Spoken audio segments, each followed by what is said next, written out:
And only for him to be taking us around the vicious circle. It doesn't ought to be.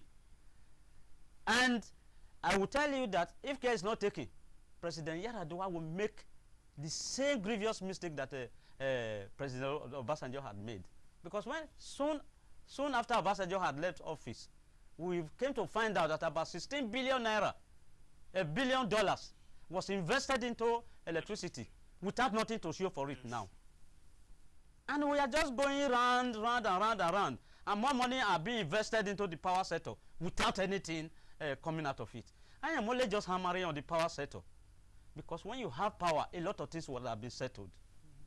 A country where the manufacturers rely on generators to produce product is not the best, because the cost of the total cost of getting that production unit is really too much, and the burden fall on the people.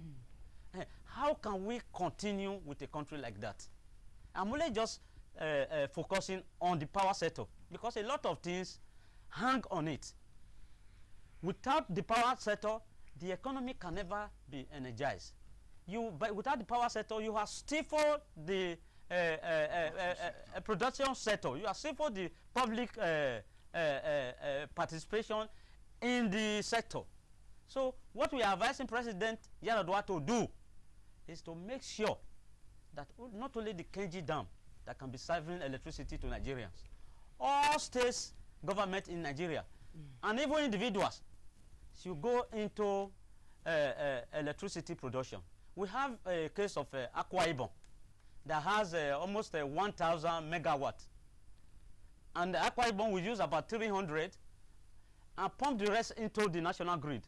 We have a case of Ezon in Lagos. When Tinubu was doing the Ezon Progress project in Lagos, the same federal government was against it. But you can be able to see that to some extent that the Ezon project in Lagos has been able to stabilize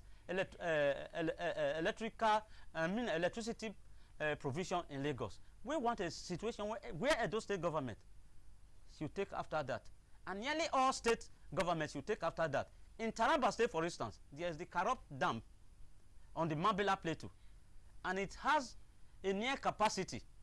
It will have a near capacity to the Kanji Dam, where power can be generated to Nigeria. In South Africa, for instance, you have about more than 48,000 megawatts in South Africa, and you will know that the population of Nigeria is about that of 3 times of South Africa. But in Nigeria, you have what do we have, about 3,000 megawatts. It doesn't just tally at all. So we ask President Yar'Adua to look first at that sector. Roxy, I'd like to come to you. You are into youth empowerment organizing program. That's the unemployment situation just keep increasing year in year out, because we churn out graduates from colleges of education, the polytechnics, the monotechnics, universities. You know, how do you think we can tackle this problem of unemployment? Yeah, you see, like I always say, the problem of unemployment in our society does not, depend solely on the government of the day, because it is obvious that the government cannot do it alone. In the first place, they don't even have the parameters to make job available for all. This is why people like us have gone out of our way to be able to show examples by creating opportunity for people, and let others follow suit by saying, oh, if these young people can try this, why can't I, with all my money? These young people without nothing have something to give to the masses. What about us that have so much money? So we are actually looking at job creation and opportunity as a holistic thing, because it has to be an holistic nature, because it is not only the government that can provide opportunity for people to live a life, because all over the world we can see that even private sector driven opportunities are even creating more opportunity for people. And of course the government has its role to play, because the people cannot do whatever they want to do without having the support of the power that be.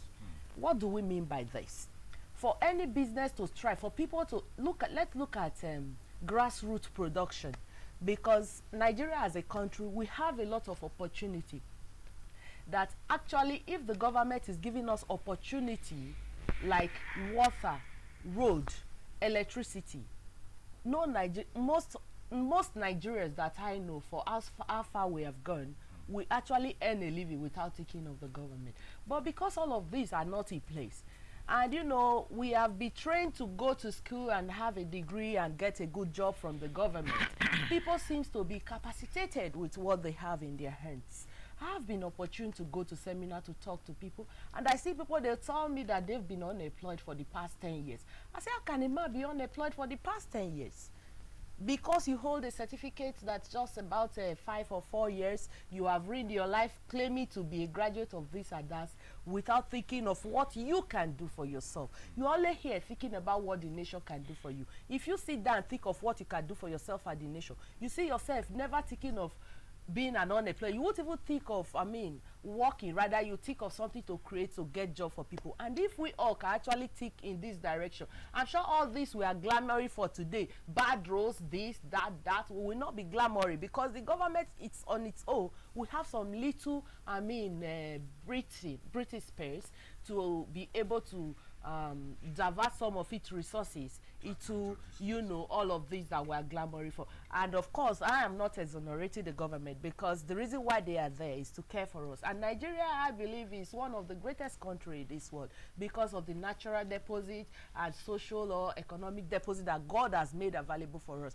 And if we have the right people out there that were sent there, the most important thing again is about the government that we have, because we just pick people on the ground of this man rigged this election very well for me, he paid so much money for me. We don't pick people mainly on their ability, what they can actually contribute to the system. And we end up picking the right people who don't know what to do with what they have.